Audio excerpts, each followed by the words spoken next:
Winner, winner, chicken dinner. Yes, you get an extra segment from this guy today because this is a breaking story that broke this morning from reporter Robert Fife of the Globe and Mail that the Liberal Party is looking to investigate claims of foreign interference coming from the Rubidala campaign, which is so conveniently coming before their Liberal debate upcoming next week. And admittedly, folks here at the show are a little frustrated by this, a little annoyed and a little like, oh, okay, of course. We knew this was coming. We knew they were going to do something to mess with her.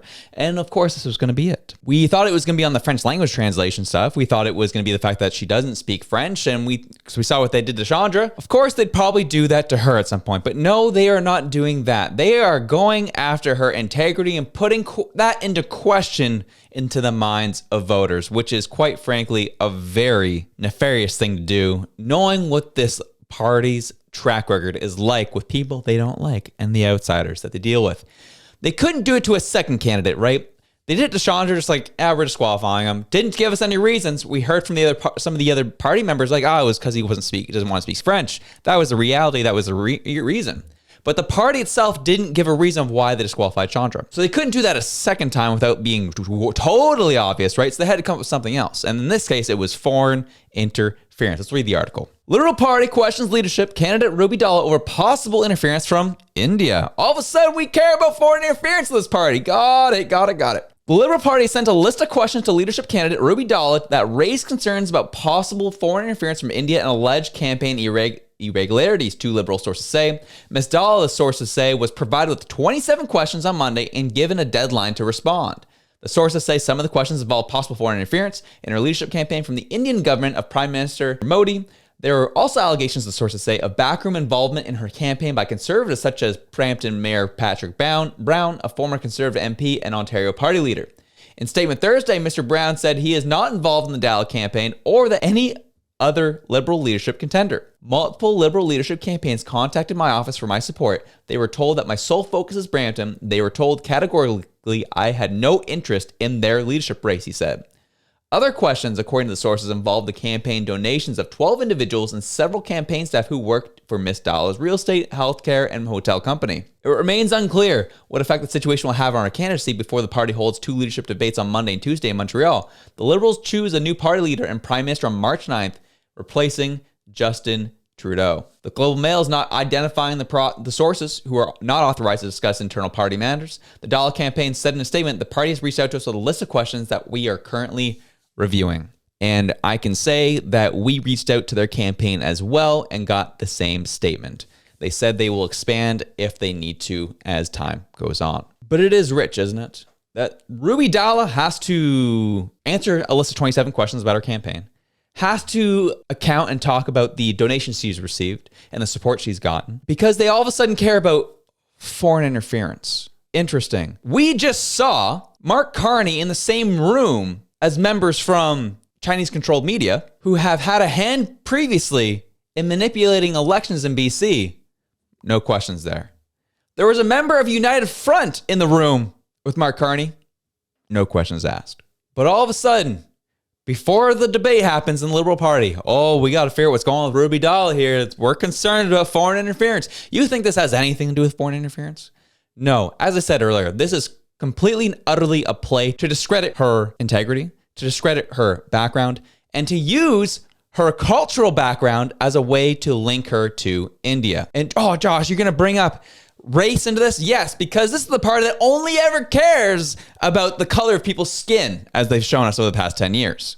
So, of course, they're going to use that to cast doubt in the mind of voters. Because she was born here in Winnipeg. She is from Canada, has served as an MP in the House of Commons. But because she hasn't been around since 2004, or I think, what was it? Hasn't been around, I think, 07, 08. Hasn't been around since then. Because she is the actual party outsider in this case, in this race, and they can't have that. No questions from Mark Carney, though. No questions from Mark Carney. Andy Lee said it best here. She was reposted a post of hers from back in January. She says the Liberal Party is now apparently very worried about foreign interference. And she posted her tweet of Justin Trudeau with a group of volunteers in 2013. She says, Justin Trudeau poses with his leadership raised volunteers in 2013. He would become the next Prime Minister of Canada after securing 81,389 votes in a race that foreigners aged 14 and over could vote in. And Posted below is a photo of Justin Trudeau and all his volunteers from Weibo.com, which is a Chinese media site. But all of a sudden, we care about foreign interference. All of a sudden, when it doesn't play into the hand of the establishment, now we're worried about it. Sounds like to me they're making stuff up. Maybe they're right. Maybe Modi's having a hand in it. Maybe. Even if that were true, have the same scrutiny from Mark Carney, who's benefiting from the same connections that Trudeau has exploited over the past 10 years with China. Please do it. I would love to see it. Because do you know what this is? This is first and foremost a way for them to keep her away from Carney. They do not want to see Carney go up against her in a leadership debate because it would go terribly for him. It would go terribly. Because what have we said this whole time? He is an accident waiting to happen. And when the lights are brightest and the questions are hardest, he will tell the truth of what he actually believes, which we know voters will hate. That is what they're worried about. That is the issue. And that is why this corrupt establishment liberal party who has screwed over Canadians only to build up their self-interest over the past 10 years is the issue in this case. We covered the story last night as the SNC level and stuff has come back to the surface. Not to mention the other people in this party that they've pressured and pushed that didn't want to play games with Trudeau, and they pushed him out of the party because they had integrity and they love this country and they're putting their country over his party every friggin' time. And anytime you hear Trudeau talk about it and every time he sings about it, sings about having an issue over putting party over country, as well as to spout out about that Poilievre doesn't do that. Poilievre always puts the Conservatives over the country. That's what their messaging has been. No, Trudeau's shown that time and time and time again. Why should we believe this party?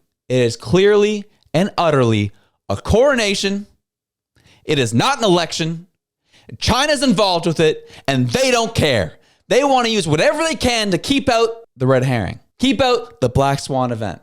Keep out the person that could cause an issue. And we heard it from you guys. You guys were too easy on her in that interview. You guys didn't ask the real questions. Well, guess what? She hasn't been a part of the party since 15 years. She hasn't been a part of the problem. You guys are treating her as if she's been a part of this party. You're treating her as if she's been Freeland. Treating her as if she's gold. She's not. She hasn't been around. And then to the liberals who are getting upset with us, saying we're fear-mongering that the Liberal Party was going to do something in the 9th hour to disqualify this woman. Well, guess what? Here we are. Winner, winner, chicken dinner. We did it again. It's not like we're just predicting the future here. All it is human behavior. What has this party done? What has transpired? What have they committed themselves to? Who have they pushed out? Who have they worked with? And that will inform us of what they're going to try and do. We've seen it online plenty of times. The list of corruption. The list of scandals. We've seen it all. SNC was just the thing that kicked it off. And look how egregious it should have been. That should have been the red flag to Canadians. But no. We have these idiots in Southern Ontario who keep voting this stupid party in because they keep promising stupid stuff like high-speed rail that won't have built for millions of years. Holy jumping, I'm sorry. This is what you get when you have an unplanned episode. Your boy just goes off. So I digress. It's a coronation. It's not an election. Especially when Karina Gold's not even showing up to her leadership events that she plans. This is controlled opposition at its finest. But the person who isn't controlled is all of a sudden getting attacked by the party. Fascinating.